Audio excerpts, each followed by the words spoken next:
Good afternoon. Welcome to Kenya News Update today.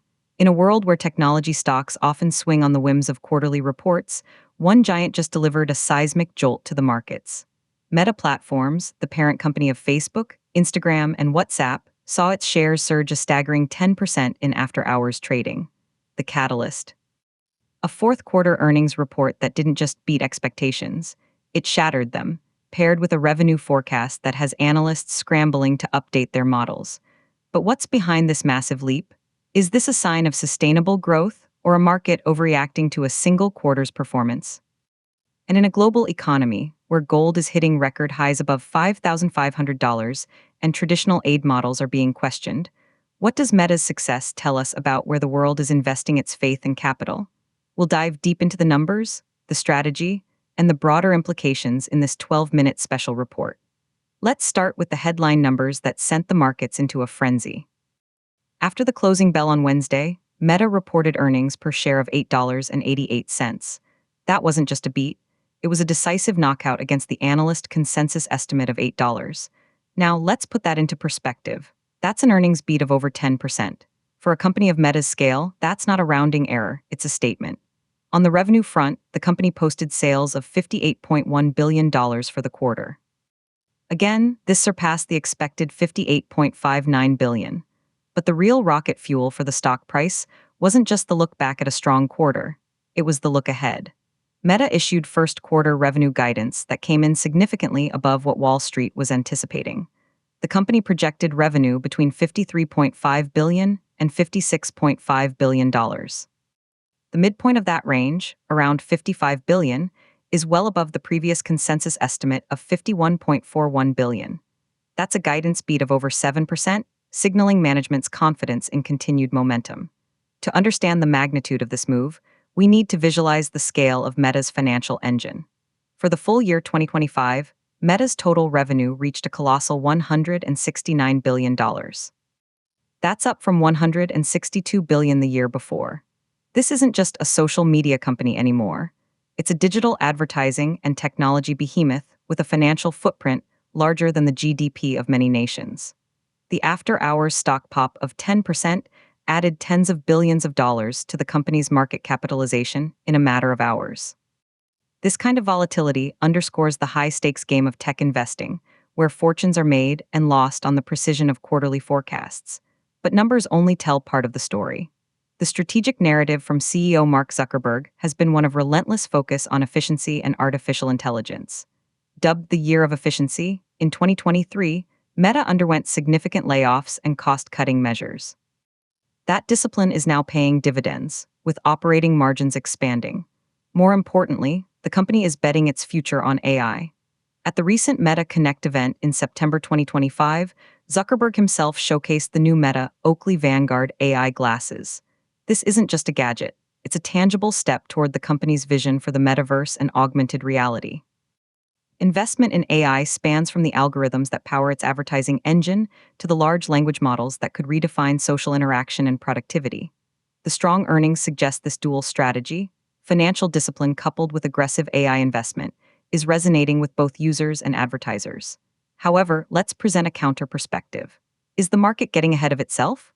A 10% single-day move is enormous for a company already valued in the trillions. Some analysts caution that the guidance, while strong, is just that, a forecast. It assumes a stable global economic environment, continued advertiser spend, and no major regulatory upheavals. Furthermore, Meta's core business, digital advertising, is notoriously cyclical and sensitive to broader economic trends. If consumer spending slows, advertising budgets are often the first to be cut. There's also the persistent specter of regulation, both in the United States under the Trump administration and in key markets like the European Union. Antitrust scrutiny and data privacy laws could impose new costs and limitations on Meta's operations. So, while the quarterly report is undoubtedly positive, the debate is whether the current valuation fully prices in these potential risks. This debate about value and future potential isn't confined to Silicon Valley boardrooms. It's reflected in the stark contrasts of the global financial landscape. While investors pour money into tech stocks like Meta, signaling belief in a digital future, there's a parallel flight to the ultimate traditional safe haven, gold. As reported, gold prices have surged past $5,500 an ounce, driven by geopolitical tensions, particularly involving Iran, and a weakening US dollar. This is a classic risk-off trade. When investors are nervous about geopolitical instability or the long-term value of fiat currencies, they buy gold. The simultaneous rise of speculative tech stocks and defensive gold creates a confusing picture. Is the market optimistic about innovation, or is it hedging against global disorder? Perhaps it's both, indicating a fragmented world where capital seeks growth in disruptive tech while simultaneously seeking shelter in timeless assets. This fragmentation extends beyond finance into the very models of global development and charity. In a poignant letter to The Guardian regarding ActionAid's operations in Africa, a reader welcomed the charity's move to rethink child sponsorship schemes. The argument is that such schemes carry racialized, paternalistic undertones, treating recipients as passive objects of charity rather than empowered agents. This movement to decolonize funding and development work is a profound cultural shift. It asks us to examine the power dynamics inherent in how aid is structured and delivered. When we contrast this with Meta's story, a Western tech giant generating billions in profit largely from advertising to global users, we see two very different narratives of global engagement. One is a top-down model of aid now being critically examined. The other is a platform-based model of connection and commerce that has achieved staggering scale, for better or worse. So, what does Meta's success mean for the average person, particularly here in Kenya? The connection is more direct than you might think. Meta's platforms are integral to the social and economic fabric of the country. Small and medium-sized enterprises use Facebook and Instagram for marketing.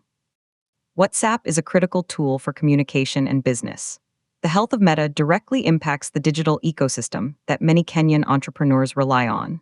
Furthermore, the company's investments in AI and connectivity projects, like subsea cables, have tangible effects on internet infrastructure and access in the region. A financially strong Meta is likely to continue these investments. However, it also raises questions about data sovereignty, content moderation, and the cultural influence wielded by a single foreign corporation. The Kenyan government, under President William Ruto, has emphasized digital transformation as a key pillar of economic growth. Navigating the relationship with global tech titans like Meta, balancing the benefits of their platforms with the need for local regulatory oversight, is a delicate and ongoing challenge. Looking at the global political context adds another layer. The current U.S. President, Donald Trump, has had a complex relationship with big tech, often criticizing platforms for alleged bias. His administration's regulatory approach could significantly impact Meta. Will there be a push for more stringent antitrust action or changes to Section 230, which protects online platforms from liability for user-generated content? The regulatory environment in Meta's home country is a major variable in its future growth equation. Conversely, the rise of gold prices is partly linked to tensions in the Middle East, an area where U.S. foreign policy plays a decisive role. The interconnectedness of technology, finance, and geopolitics has never been more apparent. In conclusion, Meta's 10% surge is more than a stock market story. It is a snapshot of a world in transition. It represents the staggering financial power of digital networks, the high-risk, high-reward nature of tech investing, and the global reach of a few dominant platforms. It exists alongside a resurgent gold market telling a story of anxiety and a fundamental reevaluation of how the global community provides aid and support. For Kenya and Africa, these are not distant trends. They are forces that shape our digital economy, our access to information, and our place in global financial flows. Meta's strong quarter suggests the digital acceleration of the past decade is far from over. But as we marvel at the numbers, $8.88 per share, $169 billion in annual revenue, we must also ask the harder questions about sustainability, equity, and the kind of global digital future we are building. The market has cast its vote for now, but the deeper debate continues. This has been a Kenya News Update Today special report. Subscribe to Kenya News Update Today for more in-depth analysis of the stories shaping our world.